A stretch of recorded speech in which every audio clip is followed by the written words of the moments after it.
to the flag of the United States of America and to the republic for which it stands, one nation, under God, indivisible, with liberty and justice for all.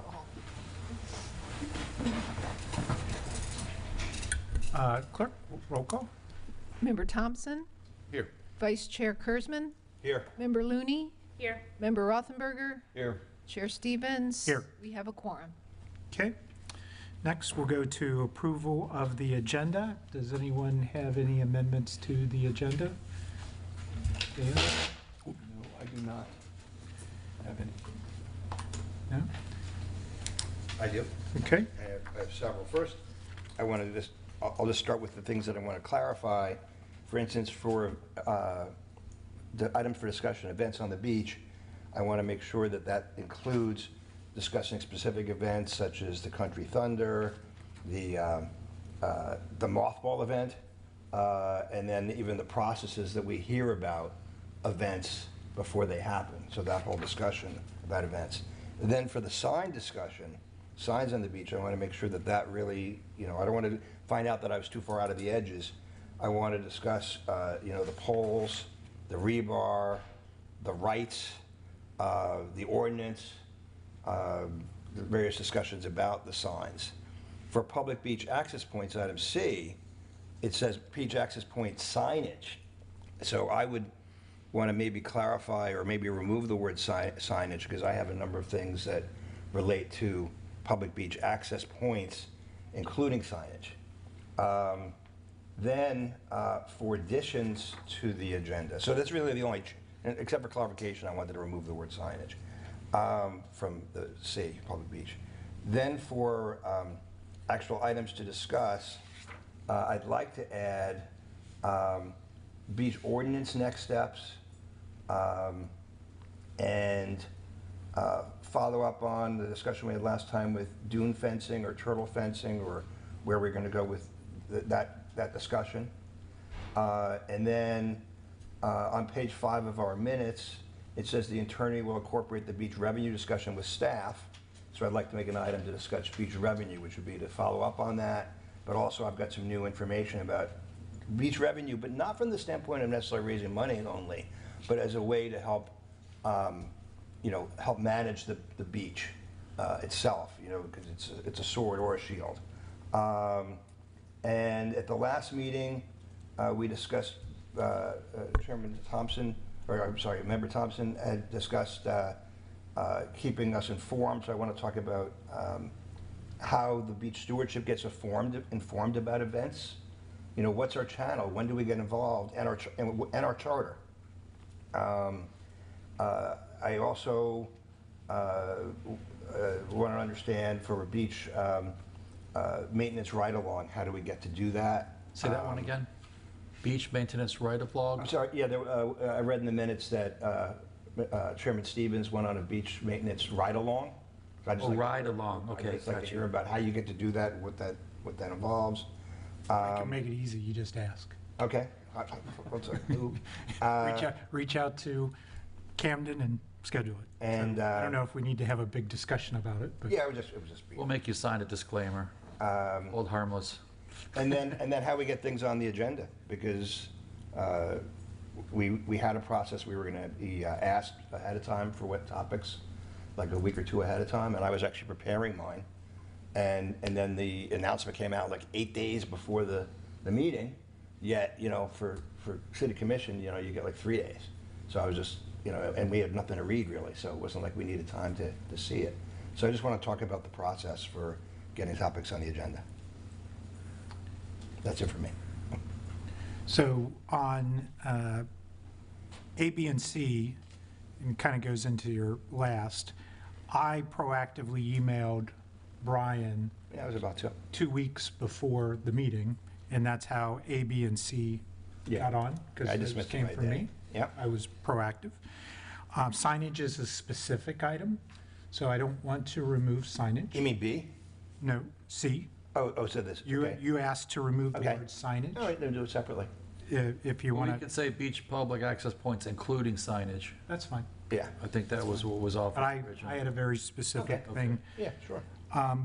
2DEF that I have for tax and beach, I contend again, this is not the right forum to talk about revenue for the beach.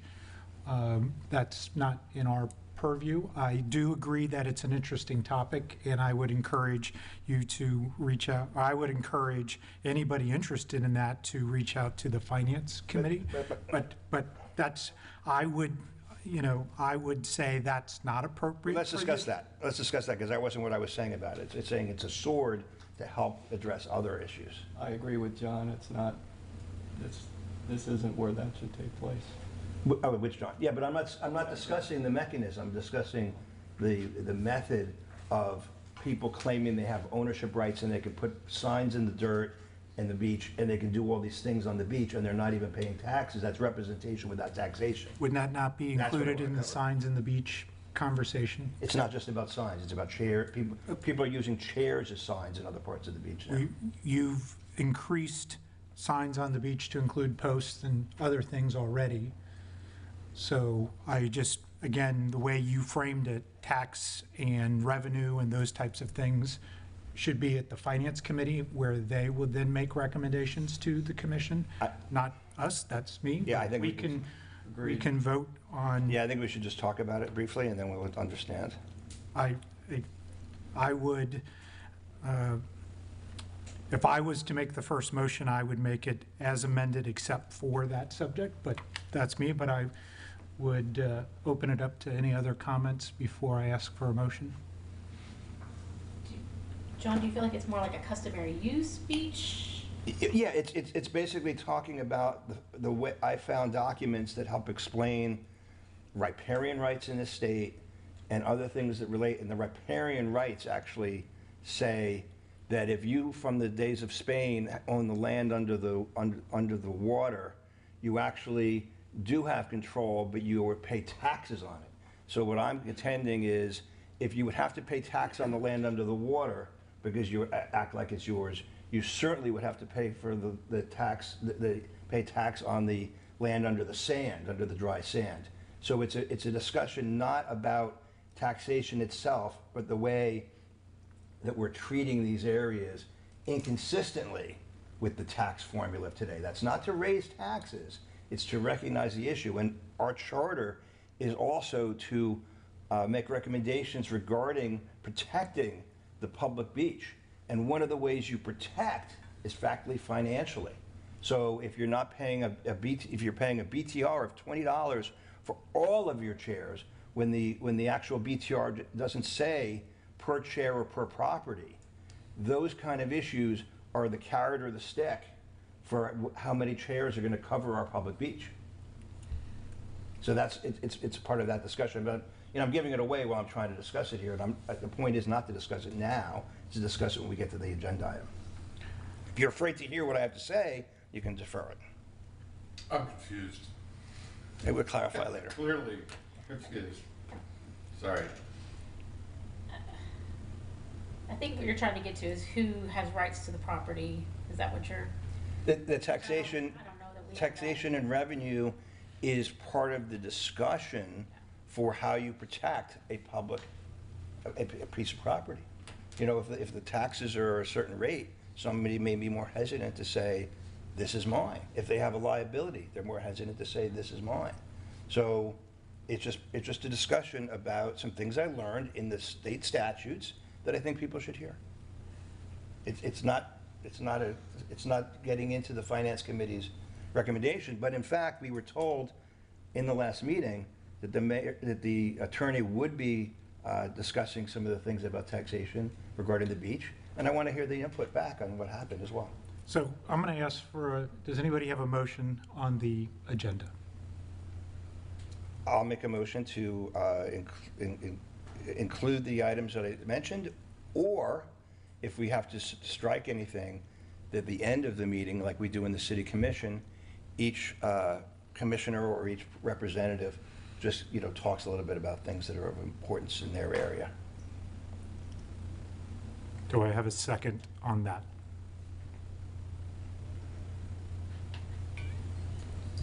Without a second, it fails. Okay. May I have let's have another discussion. Anyone would like to discuss how they would like to move forward?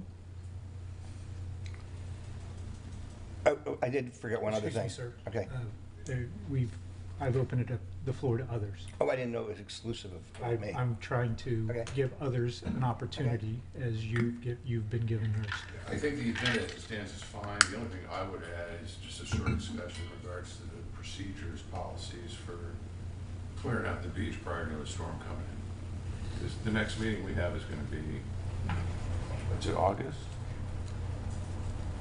So you're asking for an additional item of storm? I would just personally like to know a quick review of what happens, generally speaking, to the beach chairs, all the stuff on the sand, when there's a forecast that shows we might have a storm coming in. What that process looks like. Do you have any, I'm building up for another Right. motion. I feel like we have so many things that all my things fall under one of the previously mentioned items. I'd be interested in what Bill was talking about, definitely. So can I have another motion for the agenda of what should be included for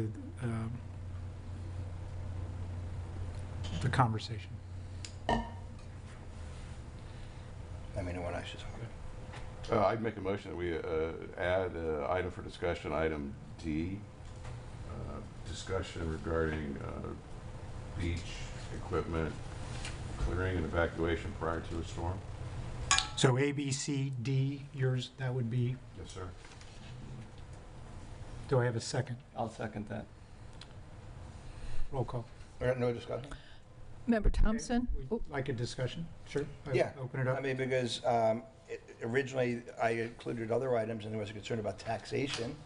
So I was just confused why we were excluding all the other things besides taxation that I raised to cover on the meeting. The motion has been given that we would have an A, B, C, and now D. It has been motioned and seconded. Now it's up for a vote for, the motion is events on the beach, signs on the beach, public beach access signage, and beach clearing is the current motion for the agenda. So not like even the word including signage as the attorney had suggested. I'm going That's off right. of what Okay. he said he was fine with the agenda, and that has been Okay. like that. Any other discussion? Yeah, someone wrote in that they were very concerned about, as they swim the beach, that, and this was on Point of social order, media. point of order. We are discussing The agenda. this existing motion, which has been Right. made and seconded. We're not at the point of adding at this time, net new. Well, why wouldn't we, Do that's we- part of the discussion, is that it's what it's missing. I'll get there. Is there any other items that we want to consider before we take a final vote? Yes. I'm fine if we want to add in a conversation about where the beach ordinance is. I don't know if we have staff here to give us an update or, no. That was added as a, where's that stand? E, beach ordinance. Dan, That's good. I think that's a good one. and then back to you, sir. The ones, I would include the ones that I mentioned before, such as how future events are discussed, about how, the action plan is, and the things that I listed previously, except for the taxation and adding fishing, because someone reported in social media that she swims the length of the beach and is getting tangled in fishing lines. Maybe we could put some of those things in like general discussion. That's what I asked for. So why don't we add, we got an A, B, C, D, whatever E or F would be the final agenda item would be just a general discussion by member. That'd be fine. So are you amending your motion? Yes, sir. Could you, let's do it one more time so we're all clear. Be specific on A, B, C, D. E. So I move to add agenda item 5. Move to amend. I think it's move to amend. Move to amend. agenda item 5D, which would address how the beach equipment is cleared and evacuated from the beach areas prior to a storm. And I believe Natalie had something. An update on where the beach ordinance sits currently. Okay. And that would be E. And then F would be general comments by member. City Clerk, just a question on procedure. We have a motion to amend the amendment. Do we need a first and second, or do we need a second to that? Yes, please. Yes, so do we have a second of that? A second. Discussion? Roll call? Yes. Vice Chair Kurzman, Yes. Member Looney, Yes. Member Rothenberger, Yes. Chair Stevens. Yes. Motion carries. Great. Cool. All right, next is a motion to approve the May 20, 2026, no, we already did that one. No. We just approved the agenda. Oh. So now audience comments, seeing no one here. We're okay. They're standing in line. Yes. They're at the beach. So now I need an approval of the minutes. Any comments on the minutes? I have some, but I'll let someone else go first.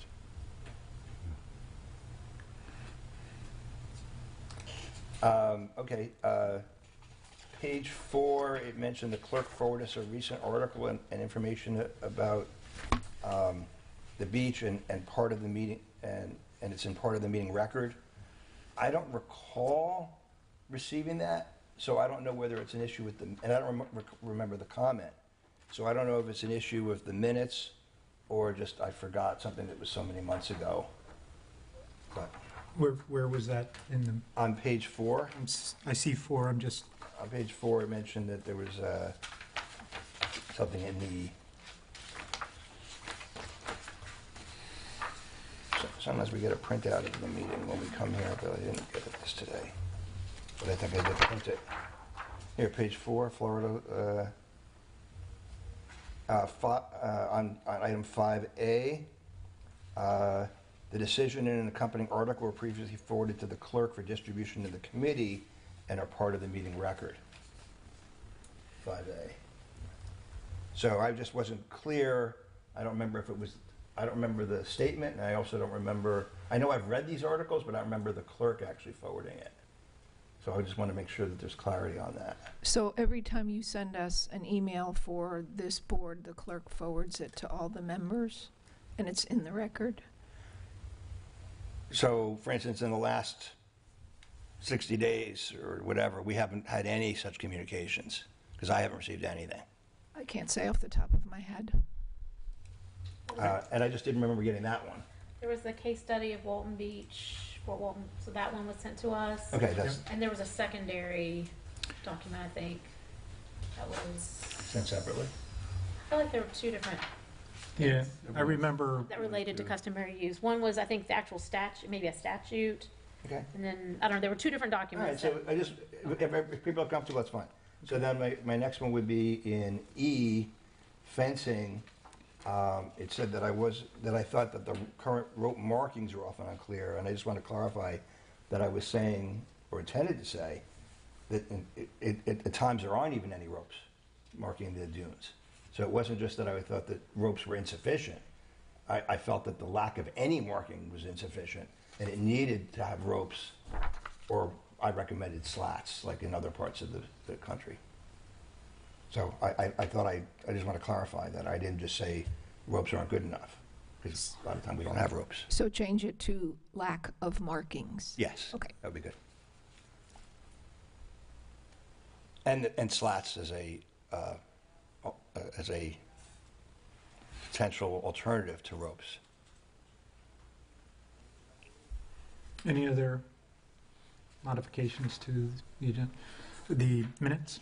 I think that's good. Can I have a motion for the minutes? I make a motion of the minutes of November, February. February, And so amended? February. February 25th. Thank you. I move that we approve the minutes of February 25th as amended. Do I have a second? I thought he already made a motion. Right. I'll second that. There we go. Any discussion? Roll call, please. Member Looney, Yes. Member Rothenberger, Yes. Member Thompson, Yes. Vice Chair Kurzman, Yes. Chair Stevens. Yes. Motion carries. Next is election of committee officers for this year. Do we have any nominations? I have a motion Okay. to retain John Stevens as the chair. I'll second that. Okay. I'm happy to continue to serve. Thank Any you. any discussion on the motion? Roll call, please. Member Rothenberger, Yes. Member Thompson, Yes. Vice Chair Kurzman, Yes. Member Looney, Yes. Chair Stevens. Yes. Motion carries. You have to vote for yourself. Okay, now, Vice Chair, do we have any nominations or interest in Vice Chair?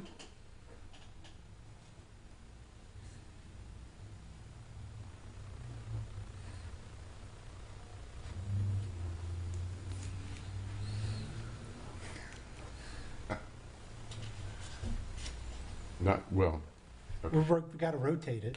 Do we? We're not rotating the chairman? We need someone to run the meetings if Mr. Stevens you're can't not be here. here. It might be a train wreck. I plan my travel a year and a half out, so I'm already locked in. I'll do my best. That's all I can do. Can I have a motion, please? Yes, definitely make a motion, Bill, to be the vice chair. What? Are you making a motion? Yes, I think I just did. Can I have a second? Wait, he said, make a motion, please? What? Could you make your motion? Oh, you could just say like, just sort of like a statement, like, I make a motion to appoint Mr. Thompson to be vice chair. I make a motion to appoint Bill Thompson as vice chair. That's perfect. Very. There you go. Do I I'll have second that. roll call? Member Thompson, Yes. Member Kurzman, Yes. Member Looney, Yes. Member Rothenberger, Yes. Chair Stevens. Yes. Motion carries. All right. Moving right along. Going to presentations, beach capital improvement projects. I know Camden was scheduled to be here, but he is caught in the traffic accident. He is not in a traffic accident. He is caught in the traffic from an accident. And we have Gina here with us. Yeah, Thank you for being here. I appreciate you allowing me to sit in for Director Mills in his absence, and I in no way can adequately fill his shoes, but whatever I cannot fill in, I will happily take back to the team and get an answer for you. Okay. So start with the first one here, the Upham Beach South Jetty. We have submitted a CIP project for this. This project arose from Pinellas County. Pinellas County did an inspection of all of their different structures, and when they did that, they recommended this project to the city. If you'd like a copy of that report, we can supply that to you. But this project has been added to the CIP, and we're also going to apply for grants for this project. And that's to replace the Upham Beach South Jetty. Yes. And that's that's the jetty at the mouth of Blind Pass. Is that Way to the north. I'm just looking for a location of the jetty. And the Blind Pass being the body of water between Sunset Beach, Treasure Island, and North St. Pete Beach. I cannot speak to the exact location. You said the south jetty, The right? south. Not the north jetty. It's the South Jetty Yeah. at Upham Beach. Yeah, it'd be the St. Pete Beach side of the water. where there's riprap and Yeah. sheet Yeah, it's my metal. understanding right now, there's some sort of sheet wall there. Yeah. That is Yeah. really not in good condition. I just point of clarification, it's not the groins for the sand erosion, it's the barrier between the dry land and the water, is what I'm understanding. I believe that to be true. Okay. In my Yeah. ride-along, we When they stopped said there. jetty, I initially thought something sticking out in the water. Right. No, my understanding is it's some sort of wall. Yeah, Yeah. Yeah. yeah, okay, thank you. There's a seawall, and then there's this old And it's in metal. bad shape. And it's, It's definitely in it's bad a shape. hazard. Yeah. It's They in place significant signs up. repair. Yeah, I mean, you could slice your foot open on the rocks, and it's bad, So yeah. that's the north end of Upham Beach then, you're referring to? Yes, By the secret garden. yes, by the. All the way up. Exactly, But yes. what she read was the south end. Well, it's on the south side of the water. Yeah. It didn't say, could you repeat the south end of what? It's Upham Beach South Jetty. Not North Jetty. Okay. And it says that we've installed warning signs at the jetty due to the hazards, and the sheet wall corrosion. There's the sheet wall. Yeah. Okay, thank you. That'll be a big project. It's, yes, and I encourage you, if you're ever out, to go take a look at it. It's, in my ride-along, I was brought there, and they put signs up, but fishermen are going past the signs, and if someone falls, they're going to get hurt, cut.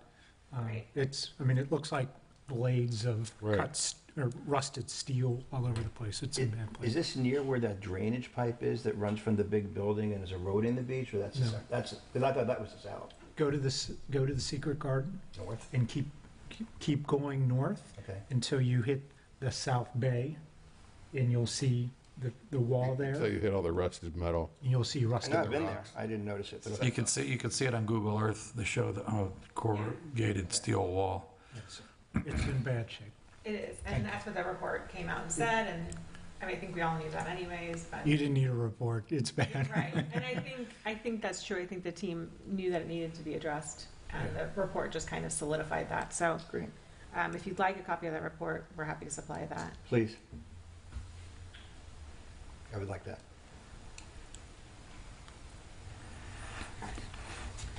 The Dune Walkover project, we're on to our last walkover at 52nd.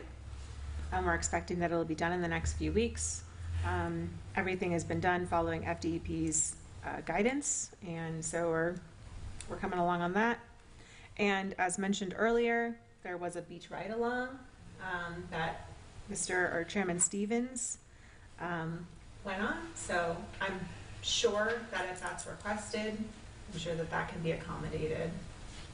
I go and did it, when I first joined this committee, I did it with the former beach manager, and this time I did it with maintenance. And my goal was, the maintenance team is out there every day, and to get to ride along and have a conversation with them on what they are actually seeing.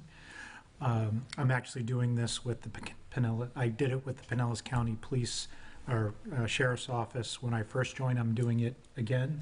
They're out there every time, and it's just to get another perspective of what's going on to help inform me to be on this committee, and That's got to why be I a do really good perspective, too. I mean, and about because you hear lots of things on social media, you hear lots of things there, and that's all perspective.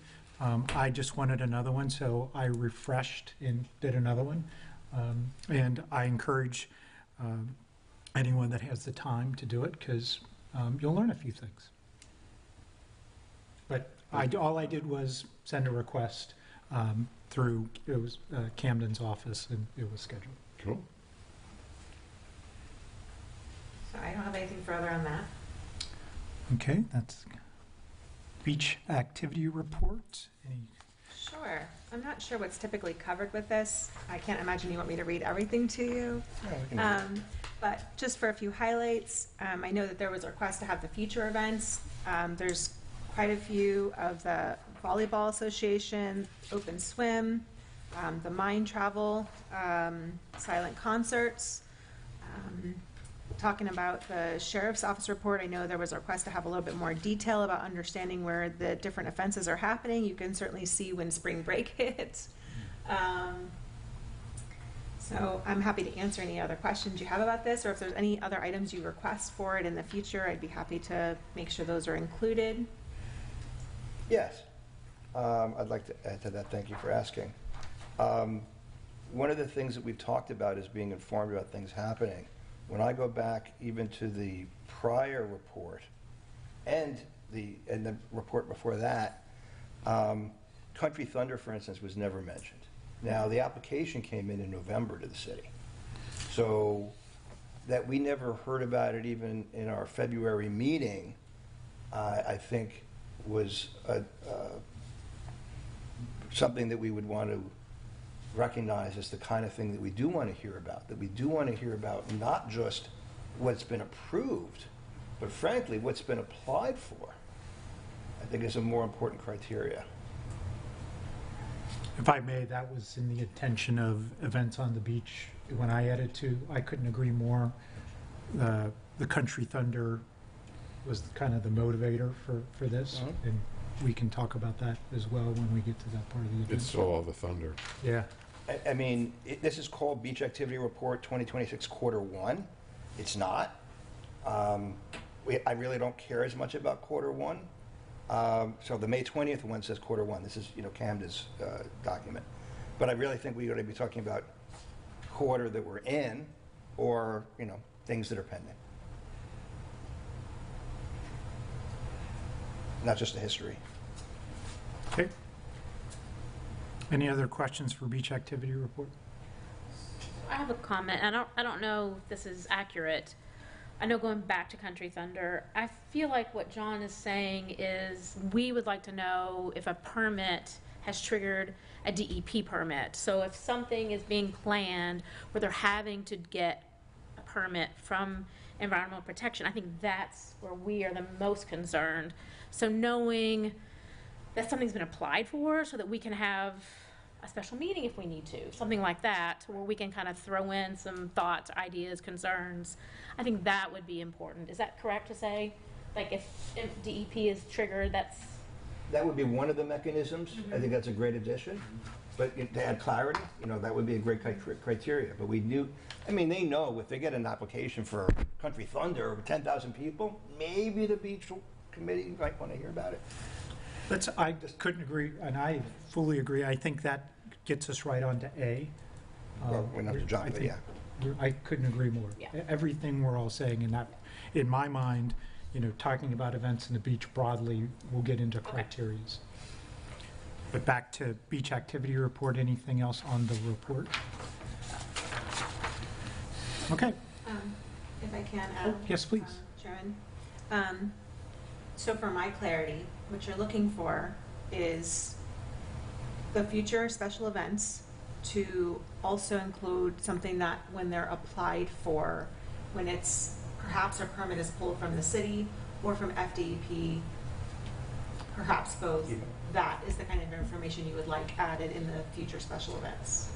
Yes, and to clarify, to make it even easier, if you look at the actual powers and duties of this committee item, it only, very simple. One is we have meetings, the other is that we review information about nourishment.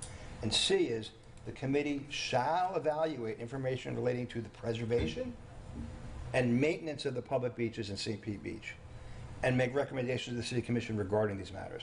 And this says shall. It doesn't say may. So it's saying the committees, it's our responsibility. And so how could we be evaluating information if we're never given that information? So it's just any information that would go into C, if it's the kind of thing that should be discussed as per our charter, I'm just requesting that we get that information in a timely manner. Okay. If it's not more clear after the next discussion item on how that should be, because I think we're going to get into meat there, or have a process to get into it. If there's any questions you have, please bring them up. Okay. Any others? Can we close that one? So let's go to 5A, events on the beach. And I brought this up, or I asked this to be included on the agenda to discuss all of what we just talked about. But my thinking was there was a lot of confusion, a lot of misinformation, a lot of everything when Country Thunder came. And I thought it might be good for us to step back and at the end of this conversation, I would ask, or think we should ask the city to come back to us with a presentation, a formal presentation to discuss events on the beach, the process of the different types of events on the beach, the process for approval and the criteria for each type of event for us to consider. And if we have modifications to that criteria or suggestions to process, we may give those suggestions to the city and or the commission on how to move forward. Within that conversation, we would have, for these type of events, a special meeting of beach stewardship should be called. I think we would get to that there. But to give the city a chance to step back, look at, and I'm saying beach with a capital B, meaning both public beach and private property beach. Permits, like wedding permits and special event permits, and events that are happening that don't require permits, right? So a broader conversation for us, and have the city step back and, how's it working now? Start with, I'm an engineer, get to a known state. How's it working now? And then we can have a discussion on what we think is working and what is that we might have recommendations to make even better. So that was my intent on bringing events on the beach.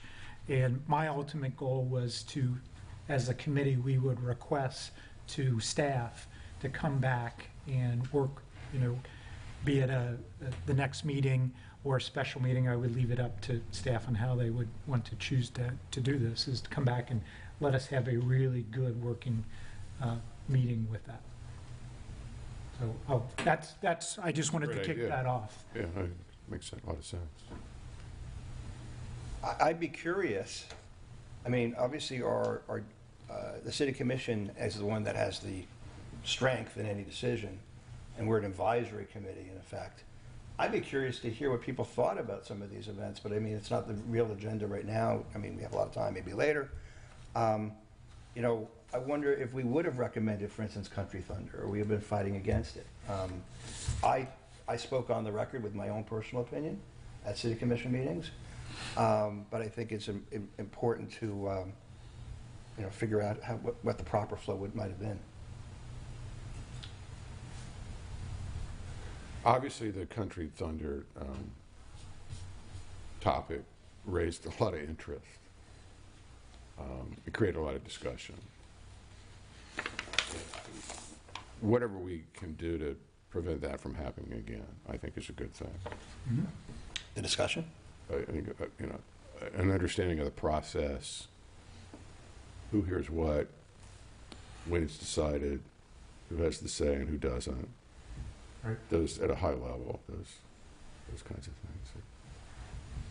things. Agreed. I think there'd have to be some trigger. Hey, this is obviously the country thing was big, but I don't think you'd want to get in the weeds with every wedding. You'd have to draw a line somewhere, because a lot of it is working right now just fine. And some of the bigger stuff we should probably be looking at, definitely.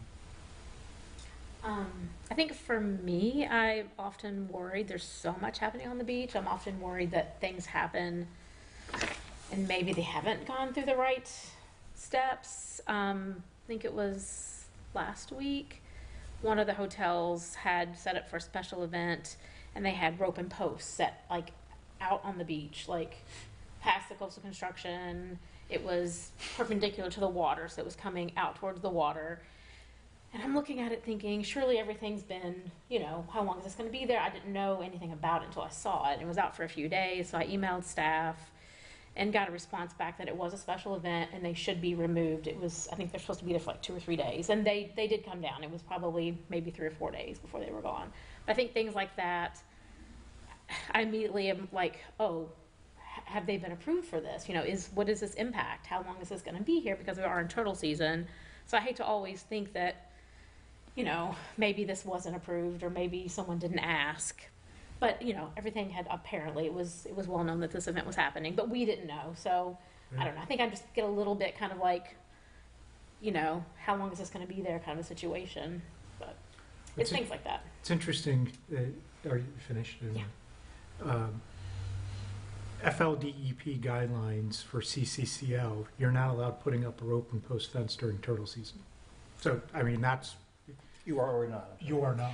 You're not allowed having heavy machinery without a permit anytime. You're not allowed to put up a rope and post fence without a permit at any time. Or you have to have a permit, and you're not allowed putting up any structure during turtle season. I know that because I do a lot of work with dune savers.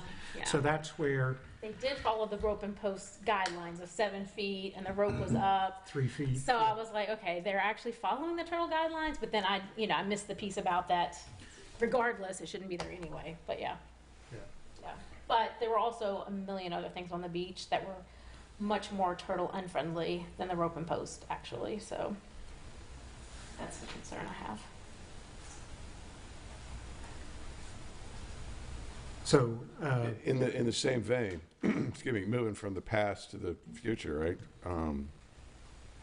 Fireworks is right around the corner. And, Maybe they just said with the drought, yeah, it may not be approved. I don't know. so there, same place.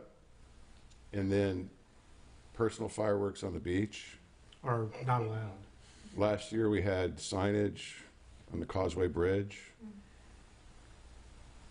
Be nice to kind of have a report as to what we're going to be doing this year, best practices from last year, what we learned worked and what we didn't do that we should have, and just not a lot of detail, but just a quick review of the planning. Here's what's going to be happening, awareness. July 4th. Excuse me, yeah. Sometimes the week before and the week after. What's that? Sometimes the fireworks are for about a week before the 4th, Yeah. or the week after the Yeah, 4th. and then clean up after. Were you saying this when you mentioned signage? At the bridge. What did that signage say, and was it a good thing or a bad thing? So in the past, they've had that the black skimmers were nesting. We've had signage saying Yeah. black skimmer nesting, and I think it maybe went on to say something about no fireworks or something. No yeah. booze on the beach. Yeah, that's what I remember. I just wanted to get it out there. Yeah. What you were referring to. Thank you. But, perhaps a request to staff is, and it could be an email or if a special meeting, but I'm may not- I say July 4th? Excuse me. For- I'm not trying to create work for anybody. I just think it'd be This is the I'm time to sure- think about it. right. What is, Again, next time we meet, it's going to be in our past. So. unless we choose to have call a Right. special meeting Right. about it. But the July 4th season, how are we planning for the beach and managing the beach and enforcement on the beach? Because if I remember 2 years ago when those were up, they had special enforcement out watching, keeping people out of dunes. That was also on the sign. Yeah, I think awareness and presence from the folks that do that it's a deterrence and it's a safety thing. I mean, I know years ago I walked the beach during the 4th of July and I got hit in the back of the head with a bottle rocket. I mean, wow, that's kind of odd, but it happened. Ouch. Wow. What had you said? Didn't kill me. It was like, oh, what was that? Exploding the hit. So, yeah, there's you all know. I mean, what the beach is like during the 4th of July. It's parking and people and fireworks and picnics and drinking and Right. rebel rousing and rah rah rah. So, but last year when I saw that traffic sign saying, and it was the Black Skimmers, and I was like, this is a good Right. message. Well, I know there was a meeting Monday night preparing volunteers for a 250 celebration. I don't know what those dates are, and I don't know if it encompasses the beach at all. Yeah. I did not go to the meeting, but I don't know if that somehow is going to be anything on the beach. So I think what we're pointing out, because the item this agenda is events on the beach, is that these are the kind of events we want to hear about ahead of time, not afterwards. Because obviously these are the kind of things of concern. So maybe we make a motion that because we've had this discussion for multiple years about being informed of things. And I mean, being informed of conditional use applications, so many different things. That's not an event on the beach, but it's that notification issue. If we're in this job, shouldn't it be because we care about these kind of issues and someone maybe even cares about what we think? And that's all we're getting at. And the events is just another example. Do we need a motion to ask staff to come back and do a formal session with us? You can make a motion to make a recommendation to the city council to do something, or you could make a motion to have staff bring something to you by email, or to set up a special meeting, or whatever your pleasure is. I think right now the next meeting is in August, which would be after the 4th of July season. Is one person in charge on the staff as far as events on the beach, or is that kind of more of a group? I don't think so, right? That's the. It's a group effort. Things out. Oh, if there's When one we have person, maybe we just ask them to come It's visit us. multi-departmental, I believe. Yeah, okay. So it's not just a one-person contact. We have code enforcement as well. That's Resident services. I'm sorry. You were going to say? I would say resident services. Maybe we should make a motion, the city should hire an events coordinator that communicates with us. Well, what if So the person do was we in want the to have a role? special meeting, Yeah. or do we want to have them You know, at the next I meeting? think it'd be appropriate just to have some communication in an email. It's like a Yeah. bullet points, like here's what we're doing, here's who's doing what. I mean, the sign that goes on the road that flashes there's got to be a lot behind. Okay, what message do we make? How do we power it? Where do we put it? What hours do we need a permit from the county or the state? There's a myriad of things that get involved in just that one sign. And then you've got enforcement and the sheriff's office and the ordinance.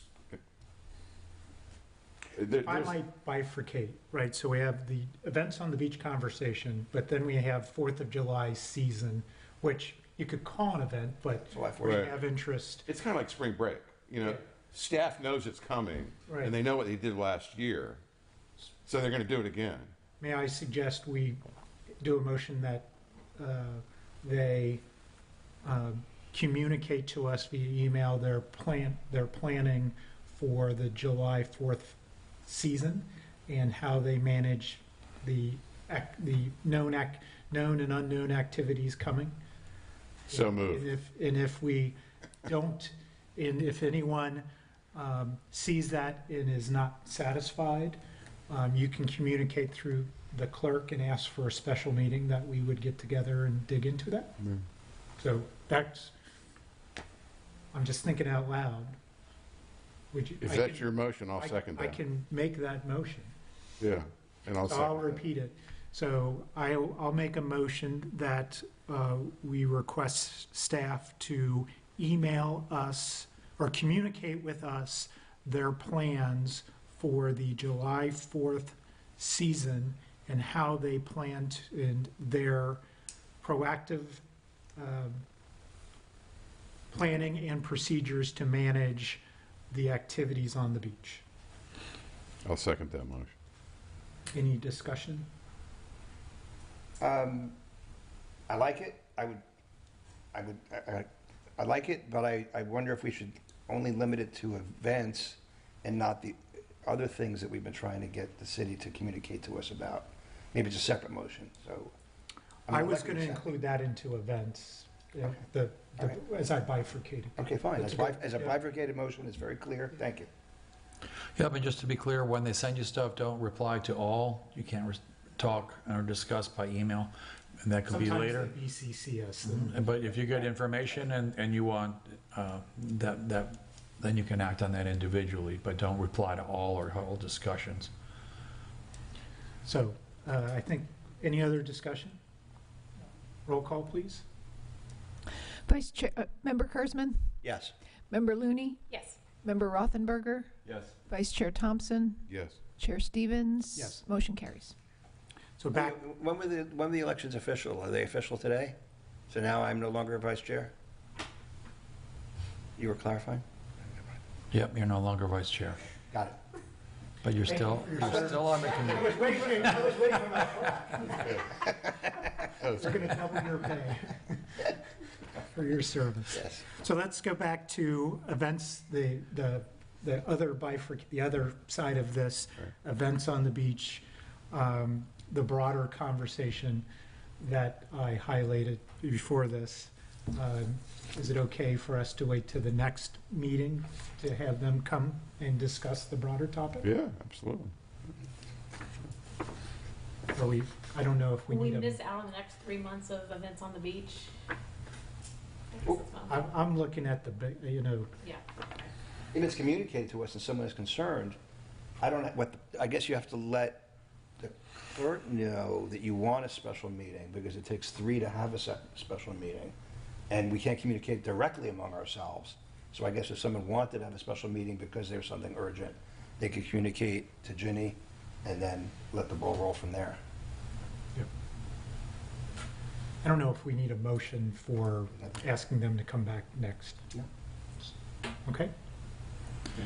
It looks like the next special events over the summer until the next meeting would be the Mind Travel Silent Concerts and the second one, and then the Outdoor Volleyball Association. I guess it's at volleyball tournaments in June and July. Yeah, in my ride along, I saw and had a comment about the volleyball.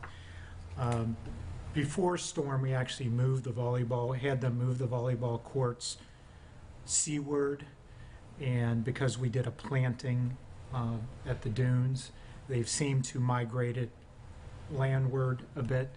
And in my ride along, I heard from maintenance that they had to go out and ask the volleyballers to get off the dunes and get their stuff off the dunes, and they had a car or a truck on the beach.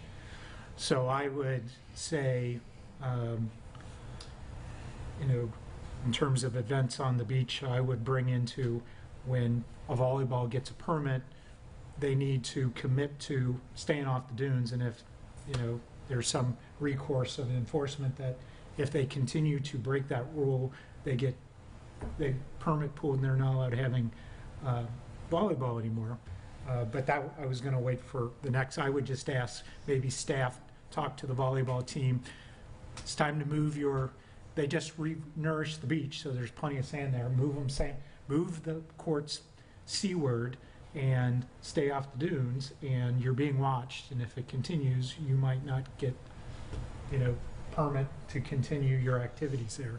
And that's from a dune preservation one. I don't know anything about the silent That's usually done in Passicle, I think, or it has been. There's one in Pass. Upham too. There's one at Is it Upham. Upham too? Okay. Yeah, Is that the one they put the headphones on and they dance and you can't hear them, but you get to watch them?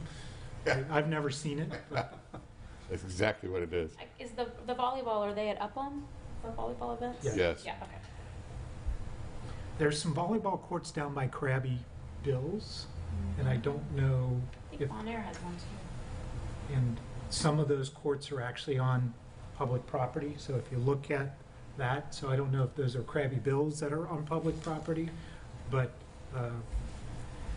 a note made to staff there that find out who is that, where are they, why are they there, did we give them permission there? And that's from a liability and just holding, people accountable for that. What are you referring to by public beach? So if you go to Krabby Bill's, there's the street, The street? and then there's the walkover. So the street And if end? you actually look at the property records, that goes that street. At 25 feet or whatever That it is. 25 feet goes out. There is a volleyball court on that 25 feet. Again, I only know, Yeah. I know that because the property just south of it called Dune Savers, and we're talking to them potentially about helping them with their dunes. And the first thing is, do they have title to it, or is it city property? Because depending on that, you have to get a permit to do anything in the dunes, so I did the work for that. So I understand where the property lines are. That's the only reason I do it. But that's Thank you. what it was. All right, so we're going to ask them to come back next meeting. If anybody sees something or hears something going on, please, work through Camden, because I think Camden is now our beach liaison member again. Oh, is that up? Oh. I didn't know that. I've heard through the grapevine that our previous board liaison, Brian, what was his last name, Seconds? is no longer with the city. Oh, Oh. I was led to believe that. I don't know that to be true. I saw Camden's name here, so I'm putting 2 and 2 to equal 4, or to equal 5. So at this point, I think. So I'd work through Camden if you hear anything. He was probably going to tell us if he was here. Yeah, What was right, going on. our new liaison. Yes. Yeah. But he is not here. I believe that's. Again, I am assuming some things there, but. That's all right. Oh, one thing, I don't know if this slots in right for the events, but the discussion about the mine travel and the volleyball at Upham, So, man? I just want to make a comment. The parking at Upham Beach after a rainstorm, the parking spots flood chronically. It's been an ongoing problem for a long time.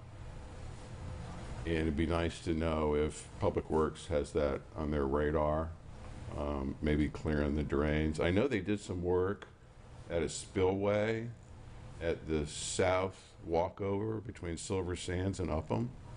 They cleared that area between the sandy sand and the asphalt parking where the walkover goes over. He did a nice job. Spillway's clear. I don't know that that's going to really address the flooding on the parking lot, but if we have, a typical afternoon thunderstorm and we get 20 minutes of rain, you're stepping out of your car into, 2-3 inches of water. It's a tough spot because of the elevation of the parking, the asphalt, the drainage. Water's not going to drain up.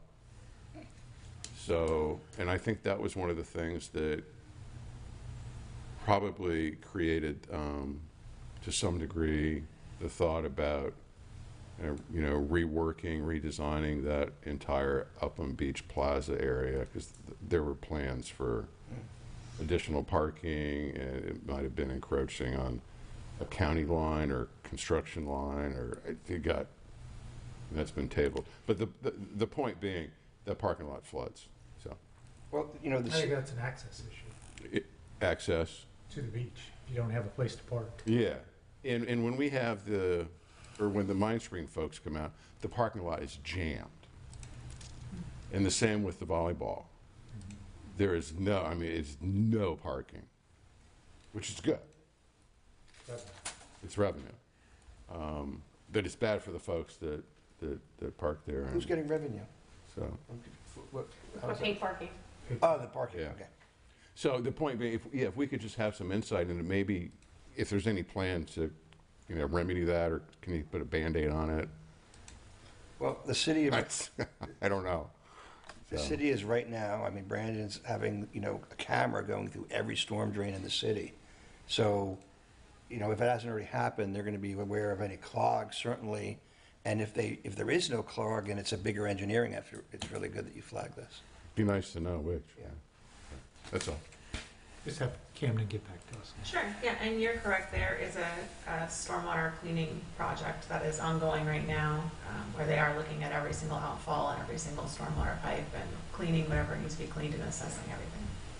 Thank you. That, we'll move forward to signs on the beach. I asked for this also to be put on. This came from the emergency ordinance, and City Attorney, I was hoping you could give us some background. It seems very familiar from a matter we spoke about before, the Undertow, where they put signs up and there was meetings, and then in trespassing, or there was something there. But if you could just catch us up on what started this? What problem was the private property owner trying to solve? What has the city and them gone through? And what do you see, what is the city's process? I know there is a June something meeting, a public forum meeting for that. And then at the end of that, we can discuss if and how we should be as a beach stewardship involved or not involved in that. But I wanted to kind of get caught up. What's the problem? What is both sides, the private property owners, what problem are they trying to solve?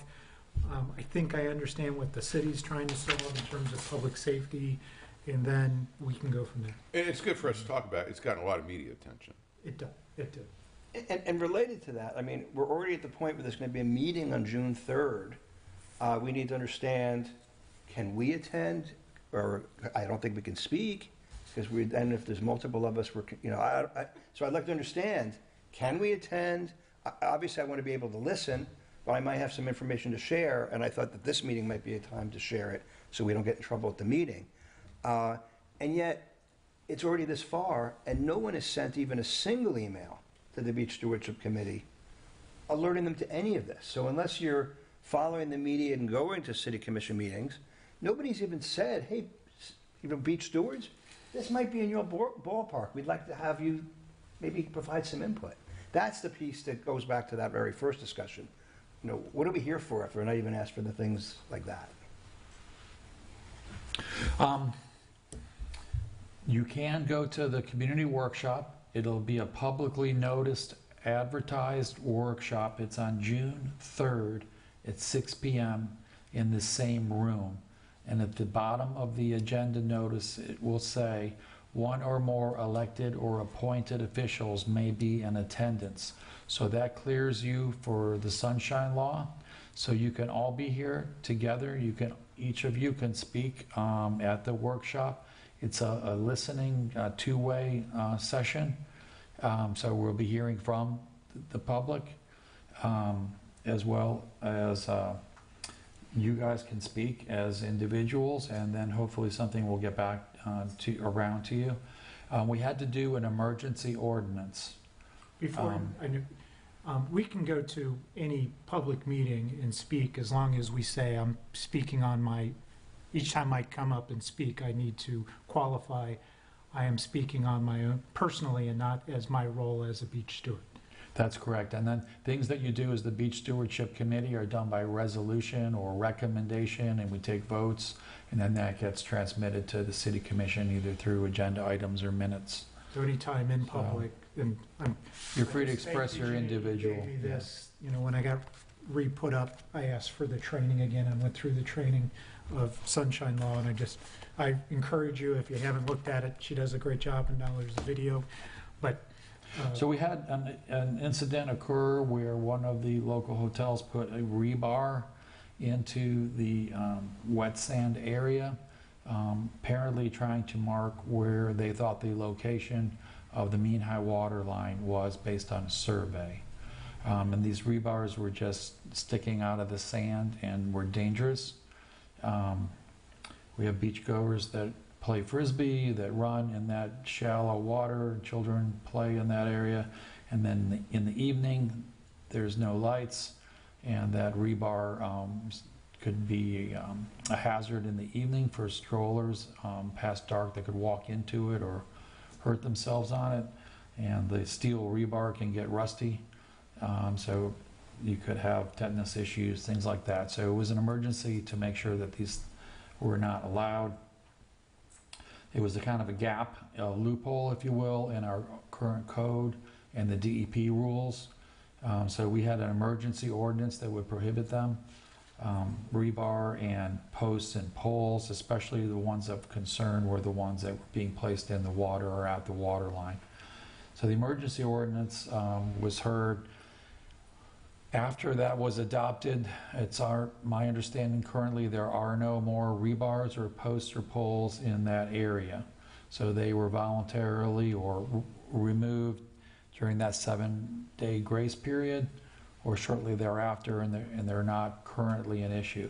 But we're having this community workshop meeting June 3rd at 6 p.m. so we can get some input prior to going back for a regular ordinance first reading and second reading. So it's possible that we can make some changes, revisions based on what we hear, based on from the community, based on property owners, and that's what the purpose of that meeting is for. Did you have a question, John? Yeah, because you said we needed the emergency ordinance, but I had found in the Land Development Code 2618G that it says that, signs are limited and the setback must be 40 feet from the visible water line. So it introduced the concept of the visible water line, which I heard we were concerned about, but it's in our current ordinance and has been there for a long time. So why wouldn't this rebar have fallen into that current 40-foot rule? It did say that was for boat or beach concession signs. Corner markers, does it mean that, I read it to mean that if boat or beach concession signs have these requirements to put a sign there, that everything, you can't just put anything all over the place, that these were the only kind of signs you could have. So this ordinance would clarify that these rebars that are placed at the mean high water line for surveys, purposes for anti-trespassing purposes would not be allowed there. There is a dichotomy that's going on between the sheriff's department that enforces the trespass and does criminal trespass, and the need for signage, and it's our current understanding after meeting with the sheriff's department that they do not require that a sign or a post or a rebar be placed at the corners of the property in order to trespass individuals. So that is one of the drivers apparently why some of the hotels and bars have put the posts or marks, unipoles, rebars, signage right at the mean high water line, as they were under perhaps a misunderstanding that they needed to mark that corner in order to trespass someone from their private property. So with the undertow, they voluntarily removed those signs that had come up previously after meeting with the sheriffs and the city manager. This new hotel has also removed the rebar. So we're hoping that with the adoption of an ordinance to clarify that it's not just boat and beach concession signs, it's any type of metal rods or wood posts in that location would be prohibited. DEP has some rules, but they have a loophole there if it's a unipole and not two posts. There's a loophole in their regulations which were intended to stop turtles from getting stuck in between two posts. So we're kind of closing some of the loopholes and making sure that our public is able to walk parallel along the beach without running across these barriers or intrusions or hazards. And we have a free and clear wet sand area that does not have these posts and rebars placed in them for safety concerns. And we're talking in the community workshop maybe how long that distance should be. Right now I think we have 50 feet from the mean high water line. There was some discussion at council trying to make it from visible water. That received 1 vote. There was 4 votes to go for mean high water line. I think the concern with the visible was that you could be in compliance at low tide and out of compliance at high tide. So it would be difficult rather than having a fixed point. And yes, it is more expensive to get a survey, but it does give you a fixed point. And there was a proposal that once the fixed point is identified, that it be measured to the nearest structure, and then that could be used by code enforcement to come back to the line where it should be. So there's a bunch of various ideas that are being considered, and the community workshop is the place to bring these ideas up for review, and we look forward to getting those comments there. Back to the original why. I'm assuming that they had and you may not be able, you might not know, or choose not to answer it because of your role. And I wish the hotelier was here, and I would. Why did they put the rebar in? What It's was there an event that they tried to trespass somebody and the sheriff wouldn't, and then they went to an attorney, kind of like my understanding of what happened at the Undertow. There was a trespass event, the sheriff wouldn't trespass, so they went to an attorney, and the attorney said, sign up, put all the signs up, and then the meeting with the sheriff, a formal meeting with the sheriff in the city, which then allowed Undertow to trespass when, a knucklehead shows up and they need to protect their property. Is that the same kind of events that have happened here? What was the initial? I don't know why they put the rebar at the mean high water line. I can only surmise that they were doing it to mark their property line for trespass, but they would have to speak to that. I'm sure they'll be at the community workshop.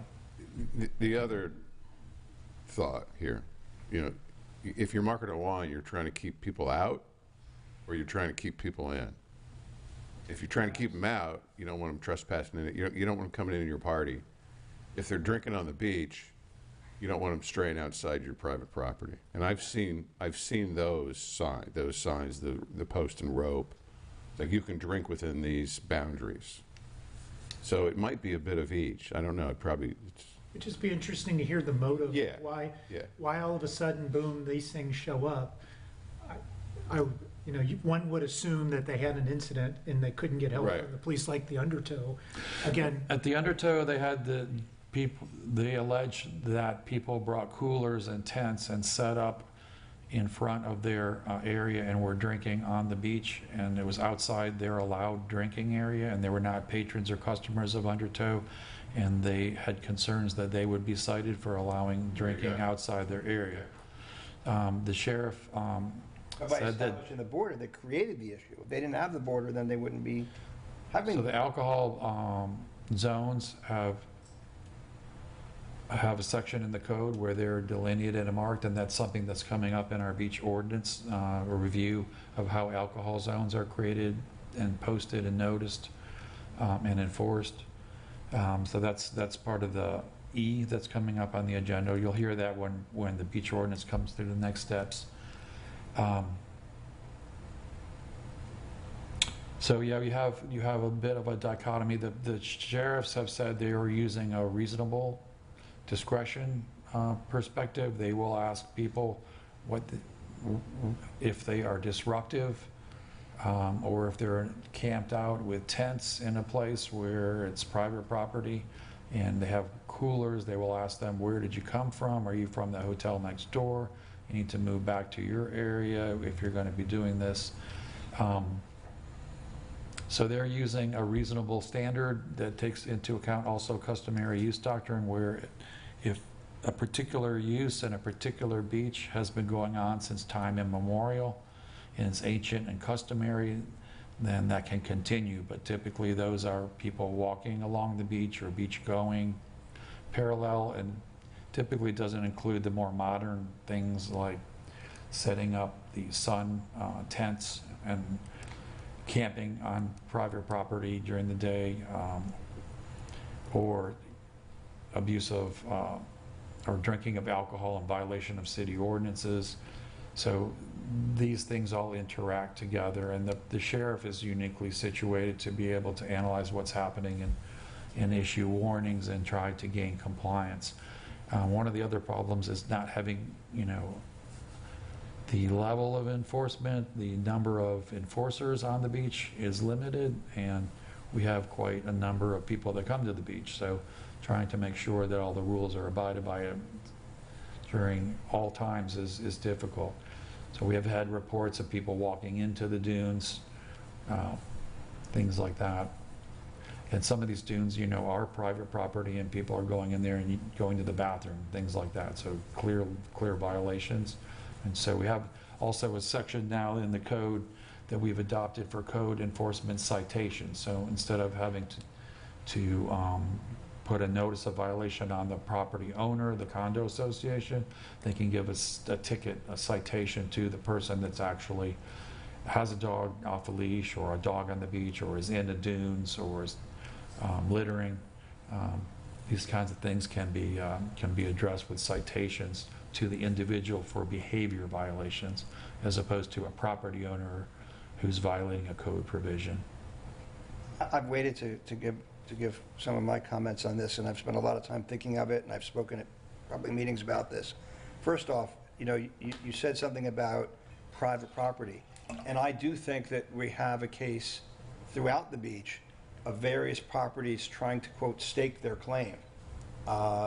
And when I look, though, at the deeds that are in the public record, when someone transfers a property, they may or may not include the mineral rights. Well, they also may or may not include the beach. And when I look at one of the subject properties, I don't want to get too specific, but when I look at one of the subject properties, although when the government sold the property to the first entity, it included a mention of riparian rights appertaining.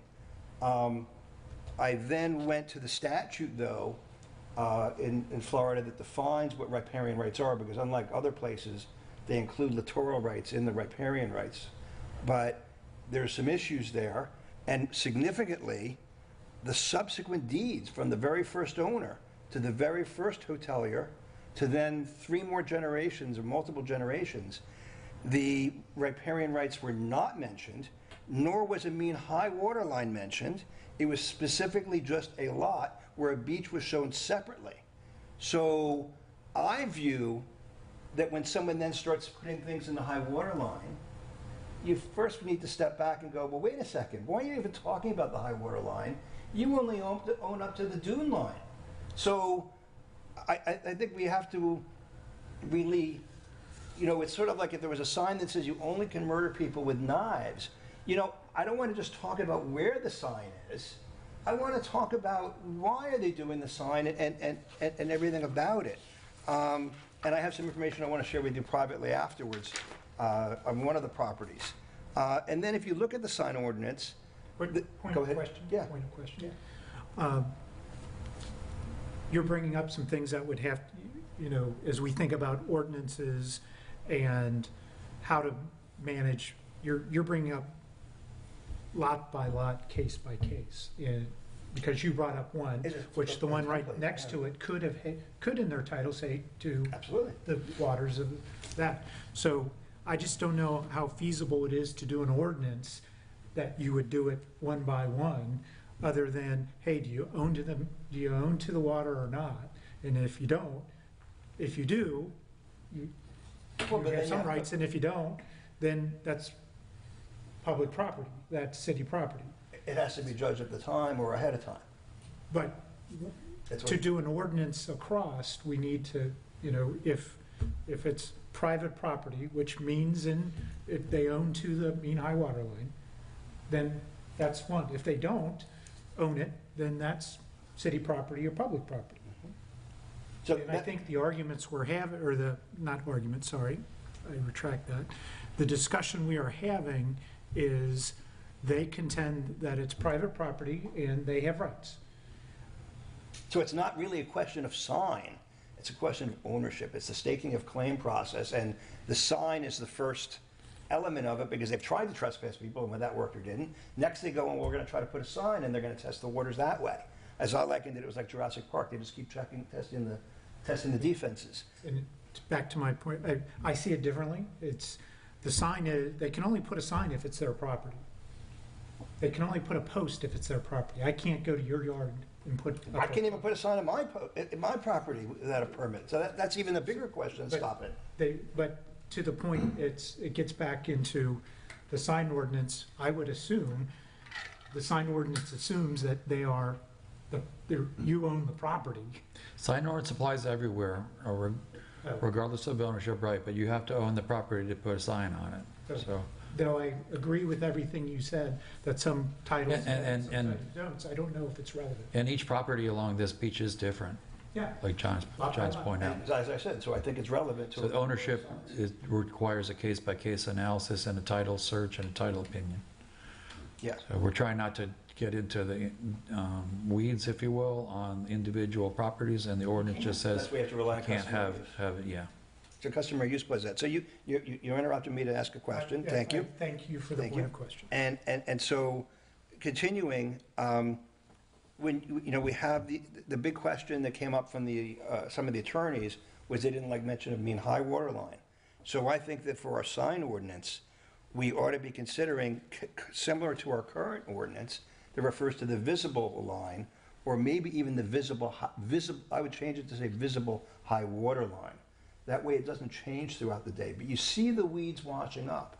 And I want to note that there were places where when I saw the weeds the weed line, there were some posts that were even outside the weed line that were supposedly looked like almost like an alcohol zone. And now that this new ordinance came in place, I pasted out and it's 50 feet from the visible line. So I think that a visible high water line would be effective. You talked about loopholes though in our sign ordinance or the DEP sign ordinance.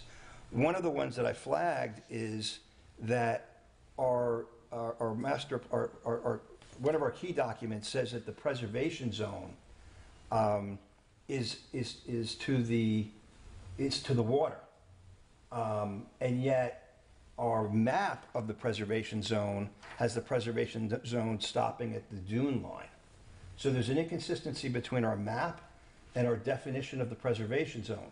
The reason I bring it up is because in our ordinances, we talk about signs in the large resort district for the beach, or signs for the boutique for the beach. But there is no boutique zone or large resort zone on the beach because it's the preservation zone there. So we have to fix the sign ordinance and refer to adjacent and have a rule for the preservation zone. And to have separate rules for preservation zone, which could address these things. And the mean high water line, although it's a 19-year average, it changes every day also.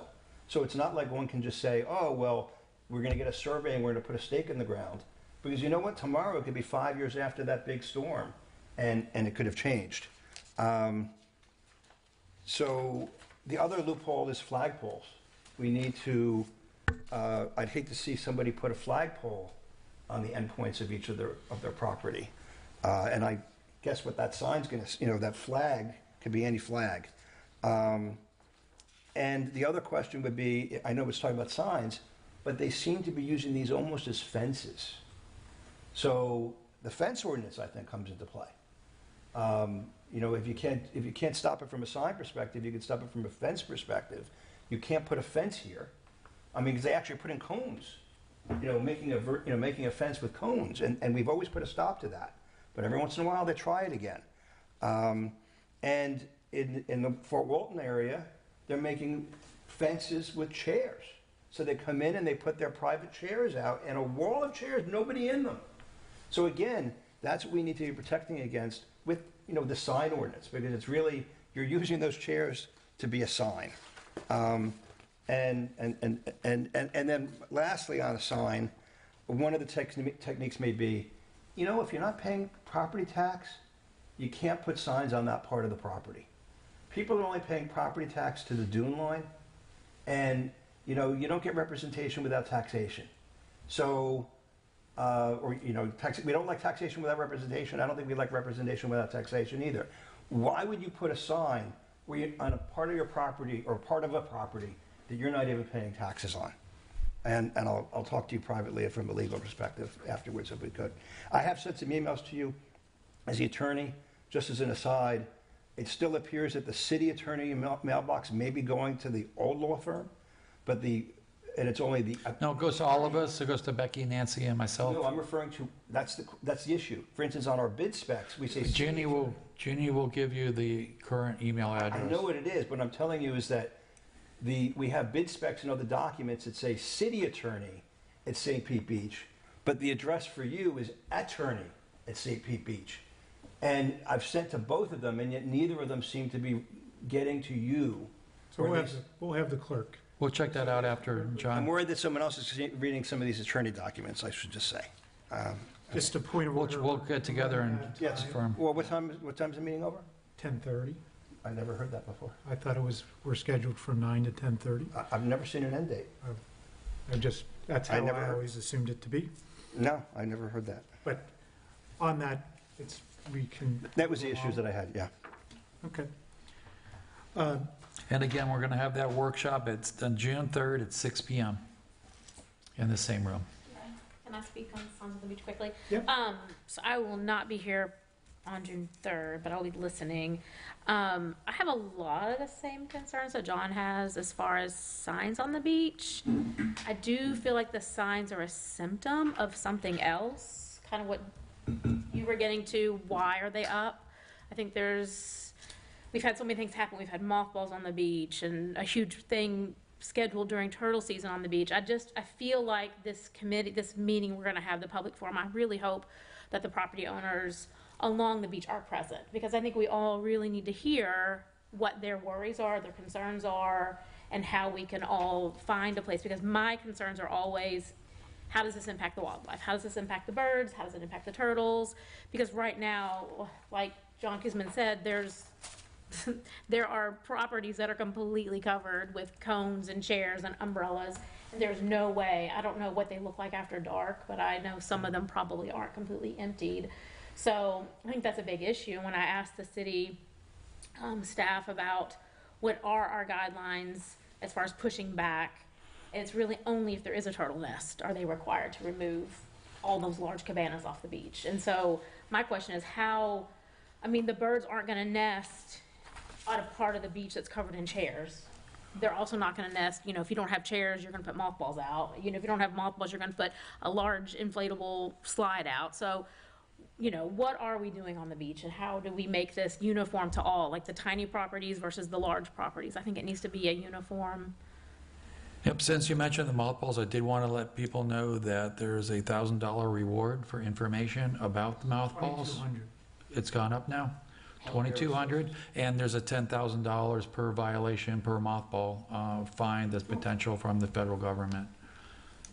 Since you mentioned. So these are illegal mothballs that were put out in the sand dune areas, apparently to discourage black skimmers, and they do contain toxic materials, and naphthalene and parachlorbenzene, which are poisonous and toxic to humans as well as to wildlife. So please, and if you see anything like that, please report it immediately, and there is a reward.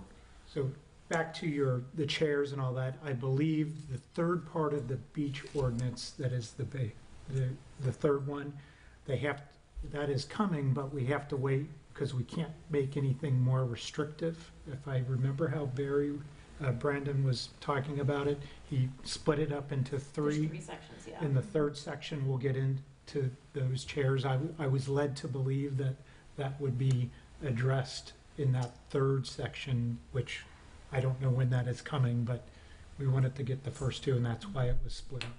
But We're going to get something done. speaking on this, the two topics we just mentioned, one is the chairs. Our BTR code says there's a $20 charge for chair, umbrella, cabana. It doesn't say per property. So if and this is why I was trying to bring it up before, but it's relevant here. If an entity has to pay per chair, they may be more hesitant to put out so many chairs than getting to put out 1,000 chairs for $20. Yep, so BTRs are like an occupational license, so it's one per business, but we could charge a permit fee for each chair, which is, I think, is what you're getting at. Well, I saw that for the salons, we charge per chair. For each, they charge an extra $5 for every chair in the salon. So I thought that, I'll take a look at that. I think hair salons are a little bit different, but sure. because I think they have individual contractors that rent chairs space. Good. So I'm not sure how that works, but I'll take a look at that. I'll show you afterwards. But the BTR is for occupational license, for a business is per, business. yeah. The business of renting, even vending machines. But you can't, you could have a permit for a vending machine, a permit for a chair. Okay. Each one would have a medallion or a sticker or a medal. Because our BTRs even Attachment. charge per pool table right now. And then the other thing was the camphor balls. I was in a drugstore yesterday, and right on the bottom shelf with all the medicine, they actually did have some camphor balls. And, you know, I've spoken about this at public meetings, and I put it out here. You know, I don't think people should assume this was anti-skimmer, because the first reports were that the camphor balls were actually being used like a fence. It was along a property line. And then they said, oh, now we found it along the other property line. Now, the next night, someone came out and threw more stuff. But the initial discovery was camphor balls being used like a fence. And when you research or you talk to a bird experts used to leave camphor balls at nests because they wanted to hide the sense of humans, help the birds, and the camphor balls would confuse the mammalian predators. So if you wanted to protect the skimmers, you would make a fence of camphor balls on the property. And note, they didn't even put it between the birds and the water. They put it at the dune line and the sides, as if they were trying to protect them using what was commonly used, but the DEP and other government agencies have been telling people for 20 years. And I have a study, you know, from 20 years ago saying, bird people, stop using mothballs to protect the birds. Don't do that. So that was this is an old-timer technique to protect birds and fence them off, to keep the raccoons, to keep the other animals. And remember, you know, I'll just stop there, but that's the issue.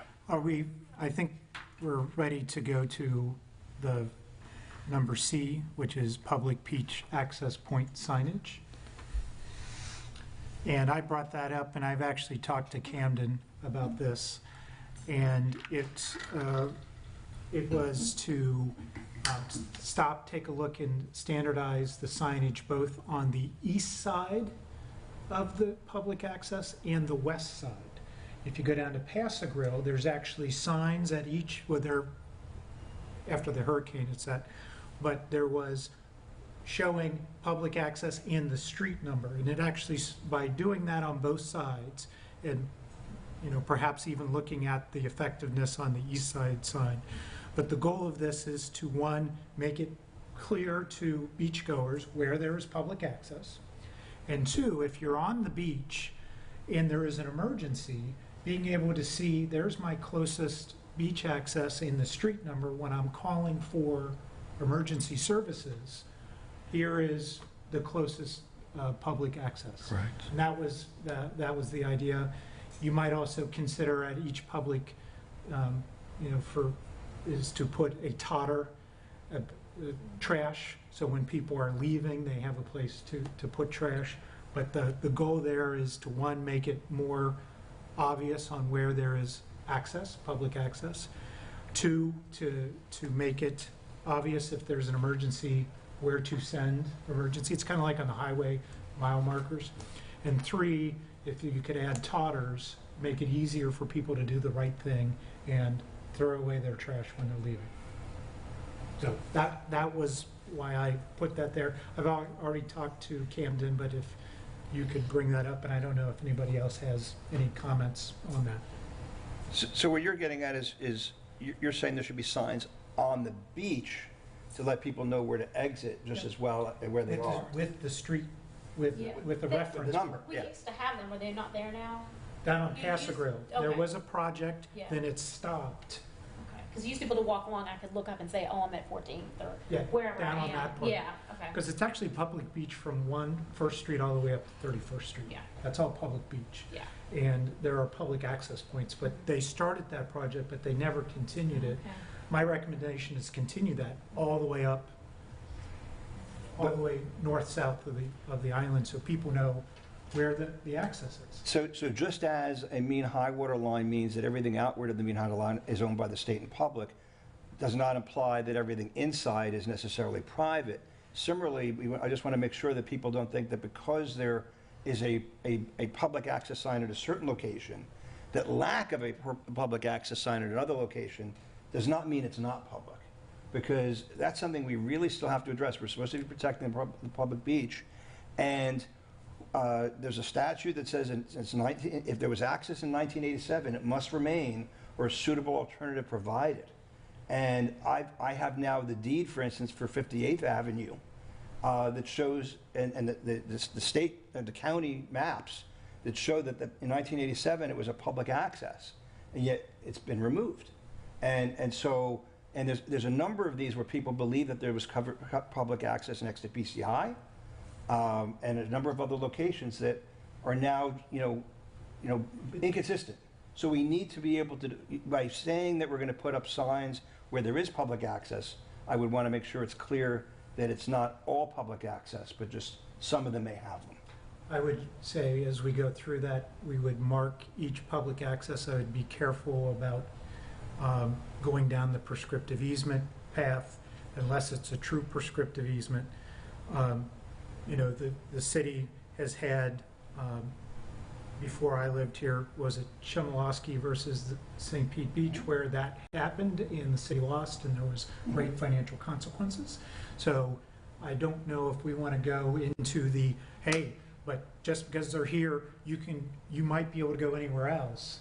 That's a dangerous position for the city to take, because that will open us up to yet another lawsuit, which in that case was $1 million settlement. I think we're saying the same thing. So we just need to be careful. If there is an access point that is public, that the city could go down the path to see if it is, and then put a sign there. So are you recommending that they do these studies now before this? What I was trying to get at was that it would be okay to put the sign as long as the absence of the sign does not mean that we've given away our customary rights. That would be a prescriptive easement, if I'm correct. And so we're not ruling on all these prescriptive easements. It's not. It's separate.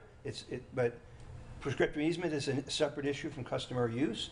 But regardless of the reason, all I'm getting at, and I think you're getting at, is you want to make sure that that people don't think it's a free-for-all everyone else, and I'm not saying that. But what I am saying is that the lack of a sign saying it's public access does not mean it's not public access. I understand your point. And that's the way it is now. And I would just say, I would leave that to the city attorney and the staff to make that determination, because they're the experts at this. I'm not a lawyer, nor do I play one on TV. I would allow them to. I think we're only putting signs where the city has deeded access, or where access was on a deed in 1987, like you were saying. Those ones are posted, but we're not posting prescriptive easement ones.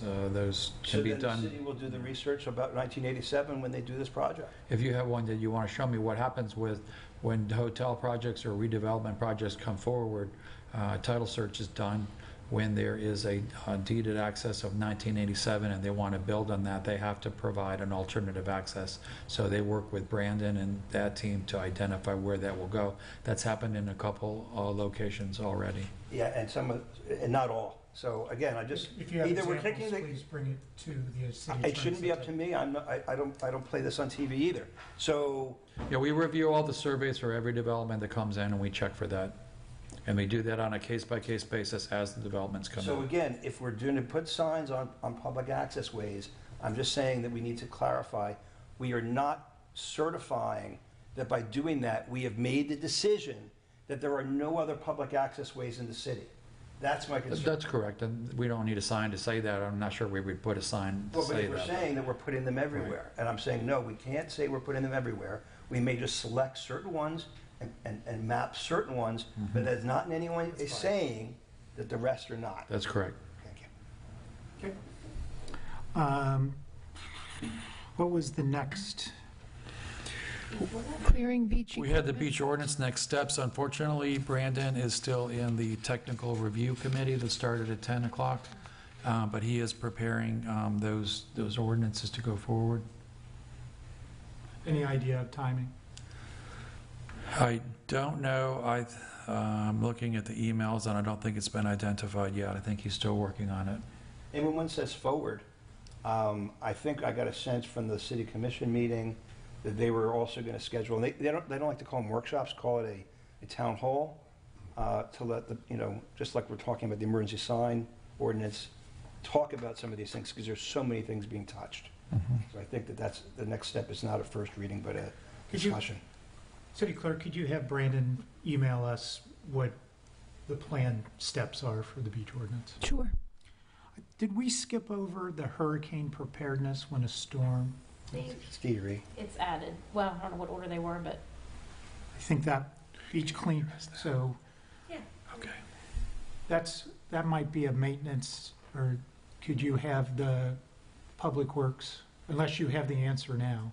I think I might have some of the answer, and then if you have additional questions, I can seek to find the answers.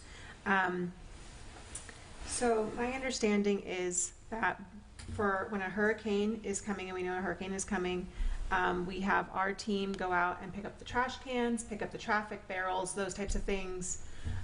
Anything that might be certainly public or public right of way, we're picking those kinds of things up. When it's private property, we are reaching out to like the hotels and whatnot and saying, hey, we noticed these are still here, and notifying them that they need to pick up their items. Does that answer your question? It does. Great, Thank you. no problem. Is there anything else? I would be nervous about sort of using that as a way to declare what's private and public property, but certainly if it's a private item, I think it's really more that we're telling them to get their private items off the beach without implying that we've decided that that's a private beach. I just want to be cautious about. I just mean whatever the private area is, if it's a hotel and it's their item. Oh, and speaking of our cabana rentals that we have, we contact the company and they come and remove the cabanas. Is there any type of last minute, like, monitoring, like from the sheriff's department, anyone to make sure that all of that has happened? Or, I know this last one, you know, things like the benches all disappeared, which that's obviously not something you're gonna load up, but. They floated. Yeah, they did. But I'm just curious, like, private businesses, if they've, you know, they got scared and left a lot of things to become airborne or waterborne, is there any type of, like, county or city assistance that we look for or ask for when it comes to things like that? Or So as Chairman Stevens had noted, our team is out there every single morning looking at everything and assessing everything. So they notify the property owners when they see something that isn't ours. You know what I mean? But when it's ours, then we do everything we can to pick it up. okay, I just didn't know if there's more of a combined effort to, like, we're all in this together, kind of a bring in more people, like, let's get all this stuff moved as fast. I'm just curious if there's any type of I wish it was like teamwork. Yeah. Like, get it out now. I can speak to the public services team and how There's not like a responsive task they force. are. There's not like a task force to, like, come out and, like, let's get this all taken care of. I know that our operations managers are very aware of hurricane season, so there's a lot of preparatory work done even before we have a storm that's coming our way, because, you know, we've all lived here long enough to know it can turn pretty quickly, pretty easily, even if you see the path, you know. So we try to be pretty proactive. I know operations managers stay on top of that and really try to maintain that, and also be aware of, like, hey, there are these things on that property or on that owned by the private owners, and so we need to be aware of those things. If they aren't picked up, we need to notify them. Yeah, I know one thing I noticed on the beach, which, you know, no one really anticipated what we experienced, but Sure. there was so much glass on the beach. I collected a jar full of glass between Thanksgiving and Christmas, between Paradise Grill and the end. Just walking the beach every morning, I would end up with a handful of glass. So I don't know how we communicate with maybe even more landward, you know, people who might not be beachfront, but there's just things that I think we need to consider. Maybe, I know we've got hurricane preparedness coming up. Yeah. Maybe things like that, you know, like how do you secure things like recycle bins, and I don't know. That's a good point. I don't know. There was, I mean, there was China, there was so much. I mean, there was just an insane amount of glass up and down the beach. All right, I think that leads us to our last agreed upon agenda item, general topics. I'll start this way with Dan, general discussion topics. No, I'm good. Uh, Yeah, I don't have anything right now. At all. Okay. I'm good.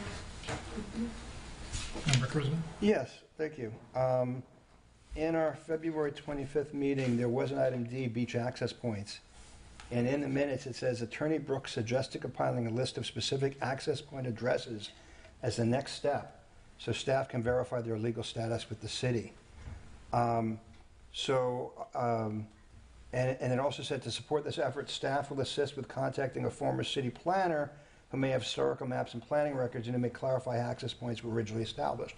So I had already, it was not discussed here, and I forgot to mention it again, but we discussed how I had already reached out to, I think, that person, and he had sent me a collection of, he sent me that Pinellas County map that showed, for instance, and it was from 1987, which was helpful.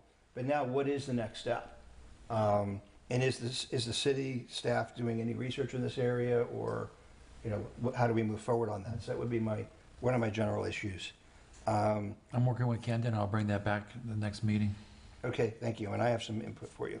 And then the last one is on social media, and I only recommend it as my response. Maybe you want to come and speak at the next meeting. But the issue was fishing lines. So in our draft ordinance, we have it that if a sheriff tells you, hey, don't fish here, you stop. And I think we could do that to other things like e-bikes also. But when it comes to fishing, we possibly should be considering in our own ordinance recommendations that, you know, if you're fishing and you see someone swimming, you no longer can cast in that area within 50 feet of a person or 100 feet of a person who's swimming, and you need to reel it in. These people who are swimming are not swimming on rockets. They're swimming by hand. So you have a lot of time to reel that in and not hook them. And we have people that are getting, literally, they're reporting getting tangled in fishing lines. So I think that we should make a recommendation or consider it, you know, when we get around to the ordinance, look publicly to address the fishing line issue, that people need to be courteous. I wouldn't want to have people, I don't want to be with the bait when I'm swimming. John, when you say line, is it line that's been cut, or is it an active? Oh, no, the woman was there and got in an argument with why she didn't need to because she was there first. So you know, putting out there that it's not who's first, it's swimmers are first, period. Thanks. That's my recommendation. Maybe other people have other comments. Okay. Any comments on that? I would say, I think it's a public safety issue. I know we don't have a posted swimming area, which I think state law said. We can't regulate fishing on the beach, but you can if it's a posted swimming area. We don't have a posted swimming area, but I do believe we, just as we're doing signs as public safety, I believe the sheriff could be called and they can take care of it from a public safety, because hooks, and I think in my mind, the swimmer takes priority because there are buoys there that the police, we don't need to make a change. If the sheriff was called, the sheriff should be able to respond to that and take care of that. And I would ask the staff to, at their next meeting with the sheriff, put that on the agenda, saying, if someone's having problems with people fishing with swimming, how do you view that? And if they say they don't have the right to make a move, then I would add it, versus if they say, yes, that's public safety, we could cite them that way, and they already have the mechanism, that we would encourage them to act upon that if they receive those calls. But I would encourage anyone, I saw that same post, I would not assume, good graces of etiquette, unfortunately, on the beach. I wish we lived in that world, that if they're having a problem, that they call the proper enforcement agency, and that agency go and enforce it. Well, almost all of our ordinances are sort of citing what we believe is good behavior. And, a swimmer doesn't have a cell phone with them necessarily either to call at that moment. And so I think that it, just like we say no smoking, no this, no that, that we could let people know that swimmers come first. If there's buoys out we don't have to make it a prerequisite, but we know that there's a buoys marking a swim area. You can't drive a jet ski in there except directly because it's a swim area. So if it's known as a swim area, if you're going to fish, I feel like we could maybe investigate, or maybe the attorney could investigate some sort of guidance. We could put it on an ordinance to let people know what good behavior is. Don't do it within 100 feet of a person. Something like that. You look at interference with swimmers as a possibility. And using your idea that it's a safety issue. Which of I course think it we are is. in agreement of that. It's a discussion on how. Right, and whether you have to wait to ask for a sheriff help or give some guidance. I leave it to staff to figure out the best way of how. We're here to advise, not to tell the staff how to do things. So I would Okay. say, you know, we don't want swimmers to hook. We don't want fishing people to hook like that, but we all know we cannot limit fishing on a beach. As a general statement, yeah. Yep. Any other general? I don't have anything else. All right, I think we've gotten through all of the agenda, and with that, I will call this meeting adjourned at 10:50 a.m. I don't think we've got any.